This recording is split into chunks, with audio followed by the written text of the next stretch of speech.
Hello and welcome to PDX Garden Home. I'm Ty.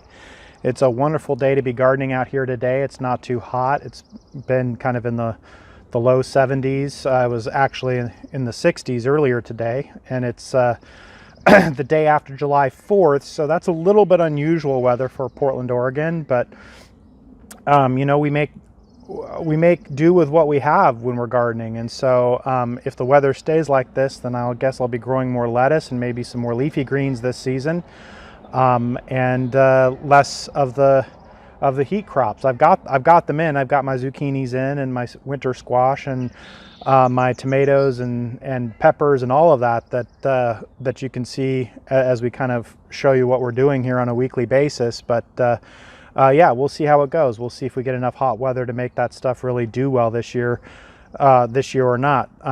But like I said, if that doesn't work, we'll put other plants in and work with the weather we have. So I'm excited to be out here today and showing you kind of what we're doing.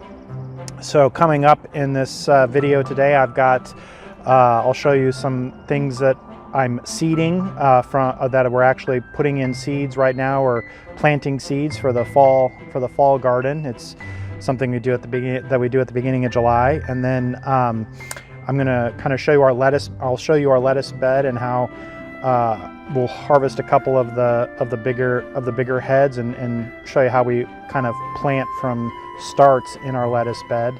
And then I'll also be showing you our tomato plants. We use a single stem method for the tomato plants, and I'll be working on trimming those and training them up the bamboo pole. So I'll show you how that works. So a lot of good stuff on the video today. So look forward to sharing that all with you. And yeah, let's get to it. Let's start in the greenhouse where I'm setting up and planting beet seeds. So it's July, and here in the greenhouse we've drawn the drapes, and I do that to create shade, although, you know, for July it's actually quite cool and cloudy here in Portland right now, and it's supposed to get warmer up later today, but we've got some clouds hanging over. That's Portland. You never know exactly how it's gonna turn out. But it's time for us to plant our fall garden seeds, and I already did a bunch of them last night. So we can see here I planted some broccolis and Brussels sprouts, and what we do is we put the seeds in these trays, and then I just put them pretty close together to let them germinate, and then once they germinate, I will prick them out and put them into single cell trays individually, which worked fine for us for the spring season. And yeah, so I've got several things there. I actually ran out of seeds, but I think I probably have enough planted anyway, so I'm just going to stop with that. And what I'm going to be doing here now is some root crops like beets and carrots. And you know, they say you should direct sow those, that they don't work well growing from cell trays. I find I don't grow the root crops this way, so I wouldn't put them in and then prick them out because they don't like their roots disturbed. But I have had some success with beets by just growing them in cell trays first and then transplanting them. It's been a while since I tried that with carrots. I'm going to give it a try with carrots again. I think probably what I'm risking with the carrots is a lot of forking, but we'll see if I can make it work. And then grab a tray.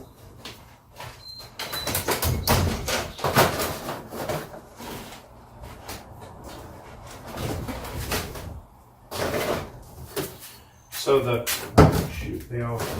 all my trays have little problems with them, and you could double them up, but I doubled up.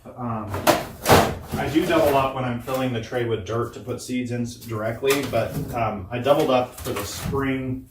Back in the winter when I was planting seeds for spring, I doubled up, and then I had these cell trays in them, and then I doubled up, and then what happened was I think the ants were attracted to the moisture and the warmth. So it was basically the layer in between each tray was creating like an ant's nest. And so I'd have a bunch of ants in there, which didn't actually hurt anything. It didn't hurt the plants or anything, but it was just messy to deal with. So yeah, I try to avoid that now. So I'm going to be planting beets in here.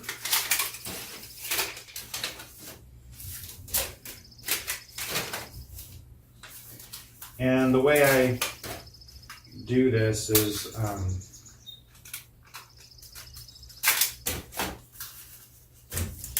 okay, so I've got my cell tray, and then my next step is I'm going to get some potting soil. We buy potting soil in bulk and have it delivered, and then we put it in these crates for potting because we use so much of the potting soil.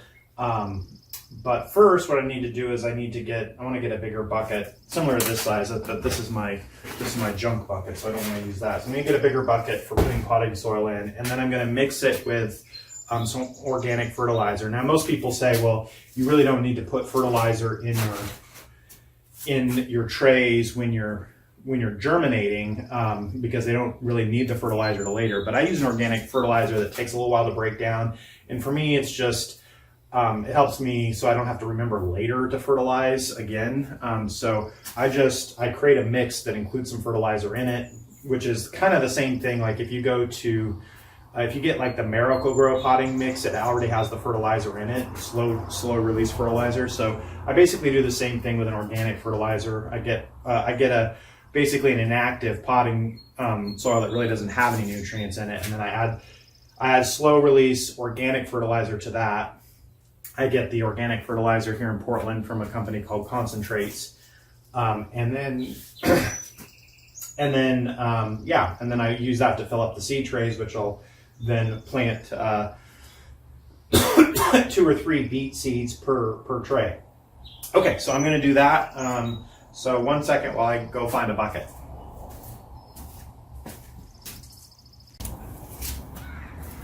Okay, so now I'm going to mix this in, and this is a commercial, it's actually a bag from Job's organic fertilizer, but it's not Job's that's in there. I used Job's early on in the season before I got my bulk delivery of fertilizer, but because again, we do things in bulk. I have a tub out back with our bulk fertilizer in it, and so I've just been using this bag from that point forward to keep it in for now. There's nothing wrong with Job's. I liked Job's. It worked great for me. It just I didn't have a source for getting it in bulk the way I'm using this stuff, which is again from the company Concentrates here in Portland, Oregon. So I'm not very scientific with this. I'm putting about a half cup or so of this organic fertilizer to 1 bucket of potting soil, and then just using my hand trowel to mix it in there. I'm going to give it a watering as well in a second here before I start putting this all in the cell trays.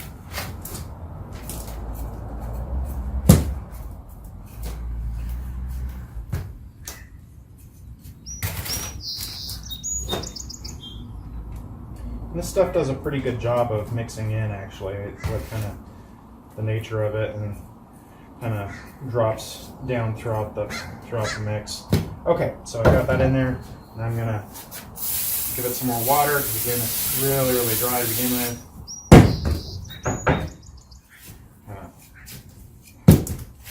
Mix that in a little bit. Okay. Now,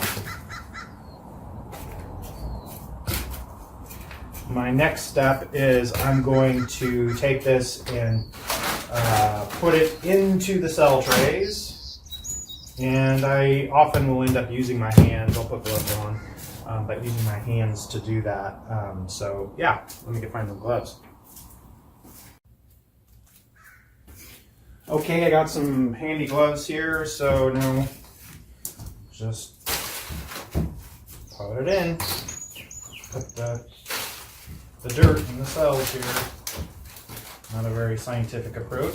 Just shoving it in there.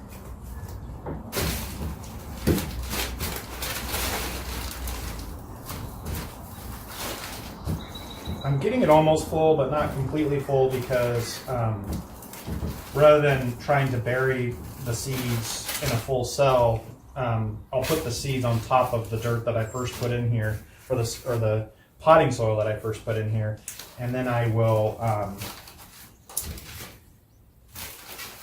from there I will put more potting soil on top of the seed.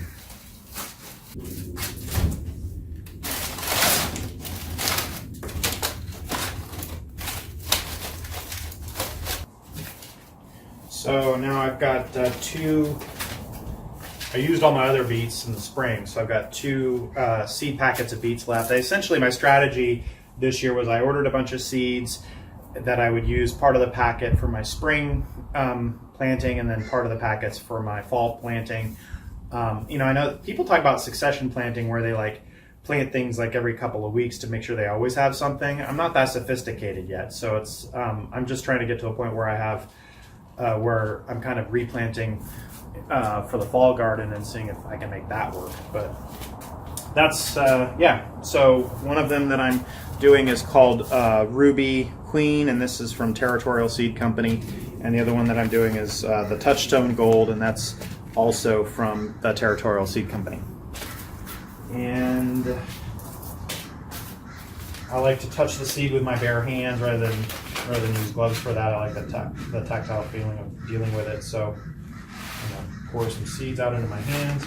I tried one of those like seed things, that seed gadgets for, it didn't really work that well for me. I felt like just doing it with my fingers was better. So yeah, I'm just putting 2 or 3 seeds in per cell here. I'm gonna stop there because I've used half the tray on just the Ruby Queen, so I've got a lot of beet seed here that I can do, which is cool.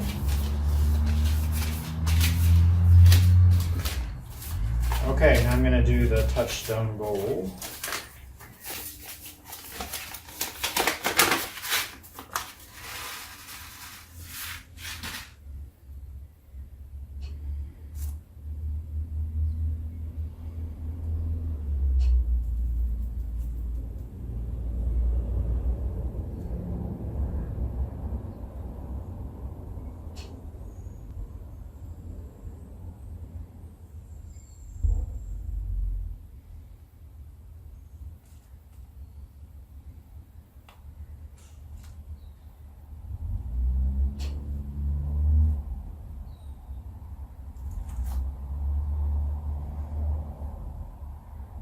You can see I'm not being too particular about it.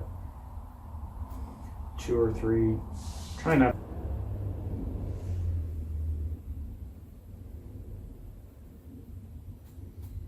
Okay, so I still have a lot of beet seeds, so I have to decide, am I going to do another tray of this? It's a lot of beets, but I like them, and it's a good crop for fall. So what I'm going to do now, I had some extra dirt that fell off the side here. What I'm going to do now is put this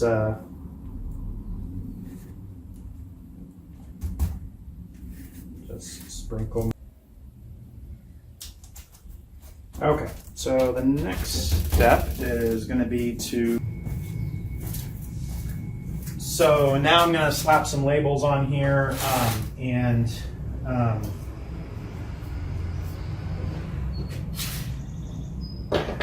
yeah, or I would never remember what in there, and frankly, even when I do label it, I still seem to, by the time it gets out in the garden, lose track of what's in there a lot of the time. But what I have here, these are these plastic labels that I have bought in bulk at one point. I have a feeling that whoever I bought these from on Amazon made them from like old cartons or something. They sometimes get brittle and break on me. Some of them are better than others, but I reuse them. So I mean, this is my 2nd year with these same labels. So I just cross it out and right on the other side, or I erase it. I find that using pencil is better than using pen, because the ink will actually get wet and kind of slop around and I might not be able to read what's on there, but the pencil actually does a good job of staying legible even out in the yard. Okay, so I've got the that was the Ruby Queen. Oh no, try another one. So I have an extra Ruby Queen beets. I'm just writing Ruby Queen. I don't write beet on there because at this point I've been doing this enough now. I kind of know what a beet is when it comes up, so I don't. It's obvious to me. I don't have to specify that on the label. But the kind of beet is what is not going to be obvious to me. So that's what and I just know these names like Ruby Queen or Touchstone. I just know that that's Touchstone Gold. I just happen to know that those will be beets. So even when they're just in the trays like this, so that'll remind me that this tray is a tray of beets. Let's head out into the field to see what our beets look like in the ground. Okay, so this is where my labeling tends to fall apart because when I get out here in the yard, I either put the label out and it gets lost somewhere, or I just forget to put the label out. So I don't know which variety of beets these were. I mean, some of them were probably the Ruby Queen and Touchstone Gold, but for spring I had other varieties that I used up the whole packets for too. But you can kind of see this was one of the beet beds. I'll show you the other one, but if we get down in here, yeah, this one here is an example of one that I had two with it, and I already twisted them out and pulled them. And I'm just letting them grow a little bit bigger, trying to see if they will grow bigger than these. Oops. Yeah, here's some gold beets here. Same thing, already twisted out its friends. You get in here and you can see where it's really like, so these guys, I don't know if they'll grow big enough for me or not at some point here. I hope so.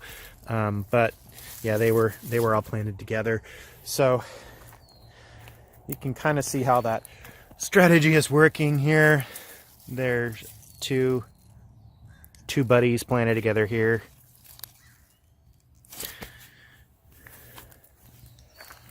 And so on as we look across. A lot of these I've twisted out the buddies, so there's down to one or only two is what's happened. So yeah, let me take you over to the other beet bed and I can show you how those are looking.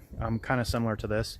This is the other bed of beets, and it's interplanted with some amaranth, decorative and edible amaranth. But yeah, you can see that strategy at work here in terms of the cells with multiple beets. So these were a variety called Avalanche, which I used up with my spring. I used up my spring seeds of that, but you can see the three. So those were just planted together, and I have faith they'll get bigger, and then I'll twist them out. I've done that with some others, and yeah, you can kind of see along this row. You can also see the brown kind of warping of the leaves. That always happens to me here. Happens with chard and with spinach as well. It's usually not bad enough to be a problem for the beets because I'm growing the beets for the bulb anyway, for the root. So this stuff, which I believe is a pest damage ultimately, is not a problem for that, but it does make it difficult this time of year. That's why I don't grow a lot of spinach, and when I do grow for the leaves, when I grow like chard, which is related to the beet but is more about the leaf, I have problems with that. Yeah, so that was my secondary beet bed, and yeah, that's my strategy with beets. I'm gonna move on to checking out some other things in the garden. And now we're going to go back to the greenhouse to plant some bunching onion. Well, welcome back to the greenhouse here. I'm going to be planting out some onions, and I've done this before where I put onions in cell trays and then plant them out later. The what they call the bunching onions. And there's two kinds that I like to grow, and I usually get these seeds from Botanical Interest. I like the the red Florence. I just like the look of it. It's kind of cool. And if you miss picking them at exactly the right time, they kind of bulb up a little bit, and they still taste great. So yeah, they're a good onion. And then just your kind of classic white bunching onion, or scallion as they call it.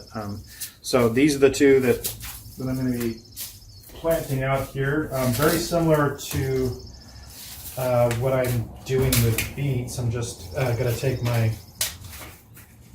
what I call my standard size cell trays. I don't know if these are standard size or not, but they're about 1.5 to 2 inches deep, and maybe almost an inch wide at the top.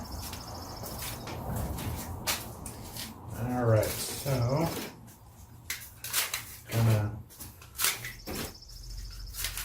I'm going to do this a little bit differently than I did last time. I'm going to actually fill them and then place them. I go back and forth in my methodology here. I haven't quite decided which way I like best.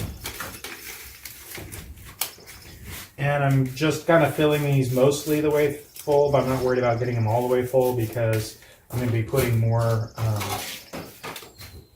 potting soil over the top of the seed. Although with onions, the seed is really small, so I'm just going to be barely sprinkling anything on the top. And I'll do probably 2 or 3 seeds per cell. I'm going to start with the red, Italian red of Florence.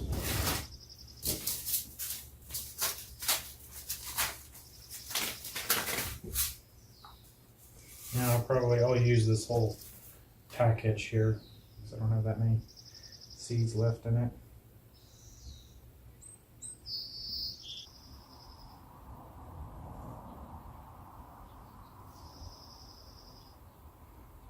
Go. Make sure I get every last seed I can get there. Okay. So that's that. So I'm going to claim that all of these over here are the red bunching onions, and then I'm going to throw in some of the white, the Tokyo long white bunching onions here. And really these seeds are so small and the dirt is so porous that they're kind of slipping into the cracks. I may not really need to put any potting soil over the top of it, but I'm going to go ahead and do it just for ceremonial purposes and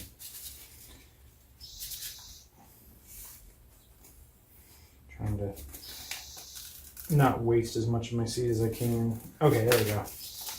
All right. Now I'm going to go through and okay, that's that. Labeling. Gotta do the labels, of course. Okay, I'm doing my labels for the red bunching onions and the white bunching onions.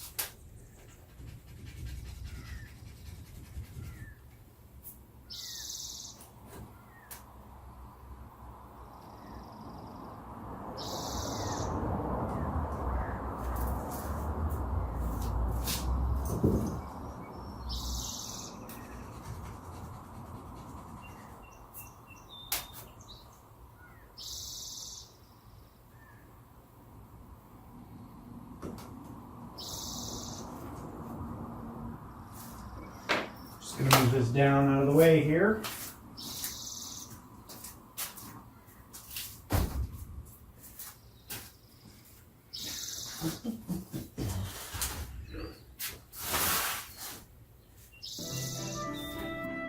Well, let's head back outside and check out our lettuce beds. All right, so here we go. I'm gonna take you down here. So this is a leaf lettuce here, so I should be harvesting this by leafing it, by pulling the leaves out. But we've got so many veggies right now and nowhere to put them in the fridge. So yeah, I just don't have the energy or motivation to leaf those right this minute. So I'm gonna move on here. We've got a few icebergs that are close to being ready, I think, there. And then we got this bed of we've got this bed of romaine here, and it's almost ready, but not quite as ready as the other ones I'm going to show you down here. So I think I might pull this one here, but I for sure was going to pull one over here because I've got new lettuce that I've been working on.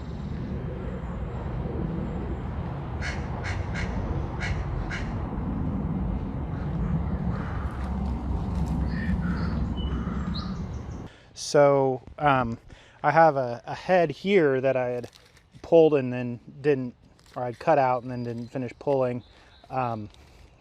And I've started doing something that I saw or that I've heard other people doing recently, so I figured I'd try it out.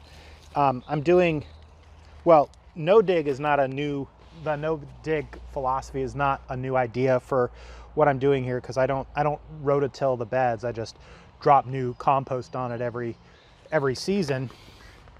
But what is new is that I usually would just pull the whole root and everything out of a plant when I'm harvesting. And what I've been hearing people talk about lately is kind of an extension of the no dig is to leave the root systems in there and just kind of get rid of what's on the surface. And so that's what I've been trying. So I'm going to go ahead and cut this one out here. And the primary reason I'm choosing this one is just for space, because I know where I want to put my bib lettuce there. And then I'm just growing these for the romaine heart, so I'm going to go ahead and kind of process early by pulling off some of these outer leaves. I know some of these look like they could be good, but I don't really subscribe to the imperfect produce theory. I grow enough that I can make my produce look perfect when it hits my table or hits my friends' tables. Okay, so that's good for me. There we go.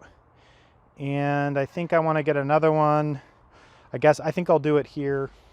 I think I want this one here. So yeah, go ahead and pull one more. Well, and again, I'm not really pulling, I'm just cutting it out so I can leave the roots system in there to rot and feed them whatever is the idea, I guess. That's new for me this season, leaving the root structures in there for the microbes and bugs and whatever to get at. So I'll let you know if I find any problems with it later, I suppose. Okay, and I want to cut that little stem off a little bit more, and that looks quite good. Looks like a market ready romaine head to me. Okay, nice. Okay, well, that's it for the harvesting part of it. I think the next thing is I'm gonna grab my butterhead lettuce starts and bring them over here and plant those. All right, so I went over to the greenhouse area and pulled my start plants, my butterhead lettuce start plants, and I'm gonna plant them in here. I like to use my hori knife for just about any kind of garden job like this. And just make a small indentation there. And I don't really need to use the knife in this dirt. The compost here is soft enough I could just go straight into it, but with my fingers, that is, but just keeps my fingers a little bit cleaner. Not that I'm super clean. If I show you my hands, I've shown my hands in other videos. If I show you my hands, they're not clean by any stretch, but okay. I'm just agitating the roots a little bit before I put it in so they're not bound to the cell space they were in. And when I plant these, I usually just squeeze the bottom of the tray to get them to come out easily without damaging as least amount of the roots as I can. I love having fresh lettuce on the table in the summer. Well, it's time for us to head back into the greenhouse and plant some carrots. Hey, welcome back. So now I'm going to be doing carrots, and I'm actually going to use these bigger cell trays. I'm maybe using some of different sizes because I don't routinely buy these, but I have these bigger ones just from starts that I've gotten from other nurseries. And so yeah, I mean, the hope is that if I use a longer cell tray, then I'll disturb the roots of the carrots less, and and the transplanting of carrots will go a little bit better that way. I've tried transplanting carrots before, and my experience is that they tend to fork more when I do that. So I haven't done it in a while, so I'm gonna go ahead and try it again and see how it goes. Yeah, it's a somewhat of an experiment here. Okay.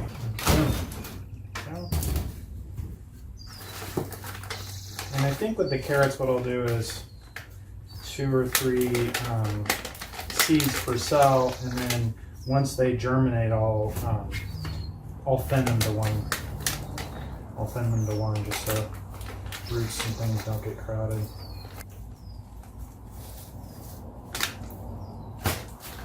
Okay. Let's take a look at the seeds that we're going to use for this. They're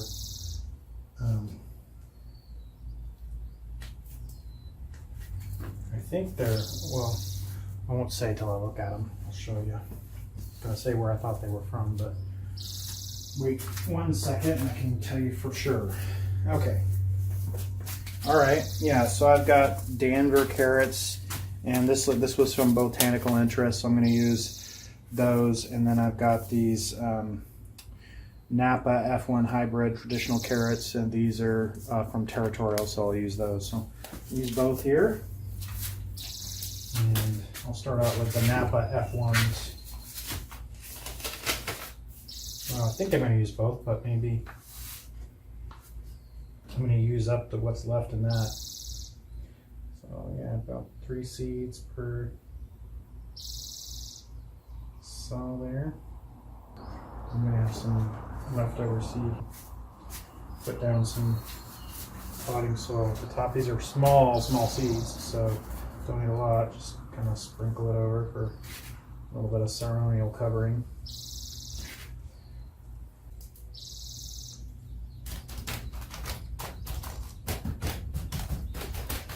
Okay.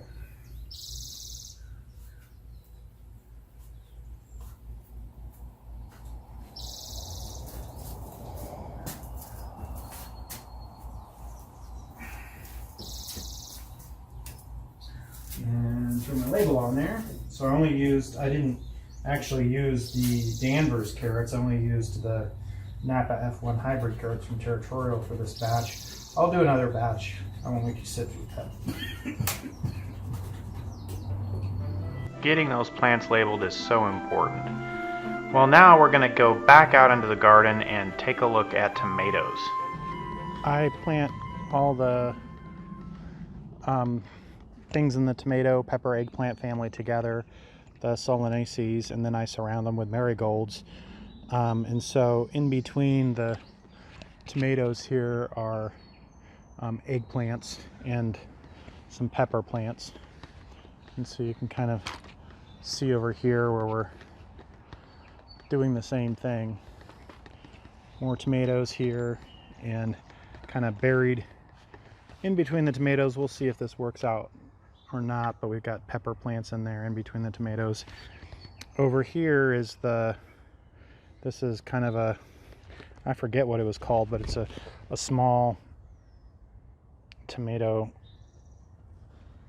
That's as big as it gets. That's it right there. So we use a single stem method for doing our tomatoes instead of cages. I just tie them up these bamboo poles, and it's a little bit overdue here. I tied them at the base earlier, so they got a good direction going for the most part, but I've got some suckers, some kind of what they call armpit stems that are coming out of the elbow of the tomato here and are getting quite long, so I got to come along and trim those off, and then this will be good and ready to go. Okay, so it's always kind of debate with myself whether I want to do this with bare hands or not, because your hands get the tomato, kind of this tomato oil on them, I guess. It's just the fragrance, and they get a little bit sticky and stuff, but I feel like I can feel what I'm doing better without gloves. So, and I've got an outdoor sink over there. I can just wash my hands after I'm done, so I'm gonna go for it without gloves today.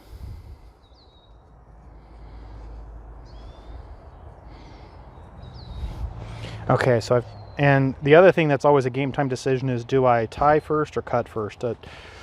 This time I decided to tie first, and then I'm gonna go in and I'm gonna cut stems away from the bottom just to keep it clean, and the plant doesn't need those to really photosynthesize well anyway, so it's fine. And then pull the armpits out, and I think that's good. This one, the big armpits, I'll cut out like that. There we go. That one's good to go. All right, next.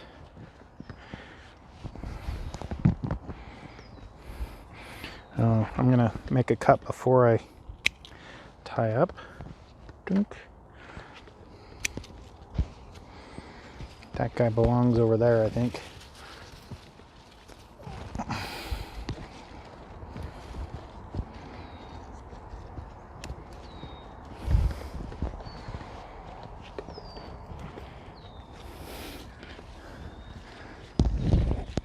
I'm armpitting my tomatoes.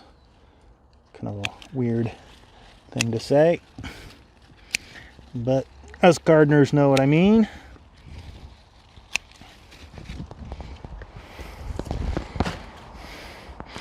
And I'm growing a bunch of different varieties. I grow a lot of mostly like sauce tomatoes and cherry tomatoes. I don't grow a lot like the beefsteak kind of big round slicing tomatoes. I don't like tomatoes that way very much. Yeah, I like cherry tomatoes to eat, and then I like saucing tomatoes to put in sauce, and that's pretty much it. So this is a San Marzano. Kind of the bigger, vigorous ones tend to be that are on this row are probably those paste type of tomatoes.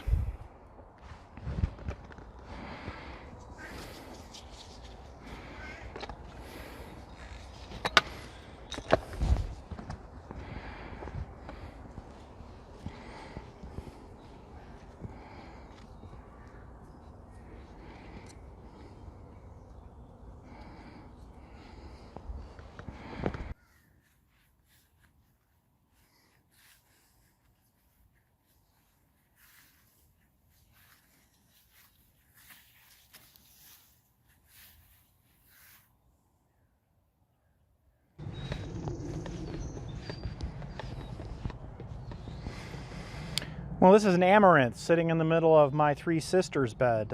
Three Sisters gardening is when you put your winter squash, like what I have here is kabocha pumpkins and butternut squashes, with vining beans, indeterminate beans, and corn.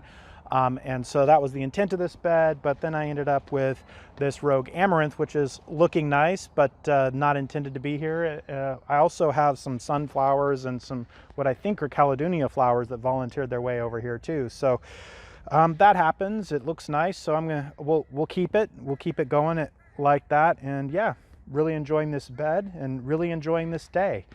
And I hope you've enjoyed the time you've been with us. That's it for this video. And if you enjoyed our video and enjoy other videos, please subscribe to us. It would mean the world to me if you became part of our community with PDX Garden Home, and tell your friends and family about it, okay? That's it for now. We'll talk to you later.